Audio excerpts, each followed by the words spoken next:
বিনম্র শ্রদ্ধা আর ভালোবাসায় জার্মানিতেও পালিত হলো মহান অমর ২১শে ফেব্রুয়ারি। এ উপলক্ষে জার্মান আওয়ামী লীগের উদ্যোগে আয়োজন করা হয় অনুষ্ঠানের। বিস্তারিত জানাচ্ছেন আমাদের জার্মান প্রতিনিধি হাবিবুর রহমান হেলাল।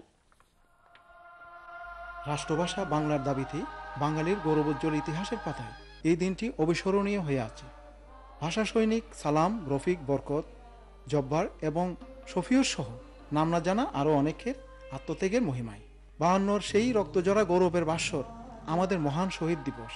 শনিবার ভাষা শহীদদের শ্রদ্ধা জানাতে ফ্রাঙ্কফুর্টে প্রবাসী বাঙালিরা মিলিত হন বরাবরের মতো।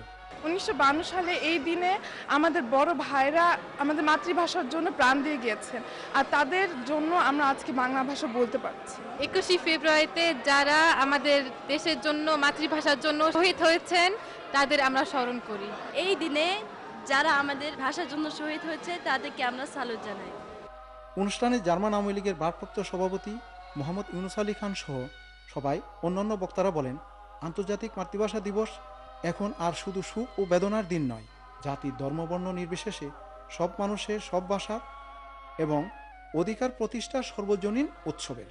Es ist sehr wichtig, dass Sie auch Ihren Kindern beibringen, ihre eigene Sprache, weil das ein Schlüssel zur Kultur ist. প্রত্যেক বাপ মা প্রতিজ্ঞা করেছেন এই বাংলা ভাষা তাদেরকে শেখাবেন, তারা শিখবে, ইতিহাস সম্বন্ধে তারা জানবে কোত্থেকে এই অনুশোচনা সূচনা বাংলা ভাষার বিপ্লব হয়েছে। আমরা এমন কিছু পদক্ষেপ নিব যাতে বাংলা ভাষাটাকে এই জার্মানের বুকে একটা স্বাবলম্বী ভাষা হিসাবে তাদের মাঝে ছড়িয়ে ছিটিয়ে দিতে পারি। ২১ মানে আমাদের চেতনা, ২১ মানে আমাদের অহংকার।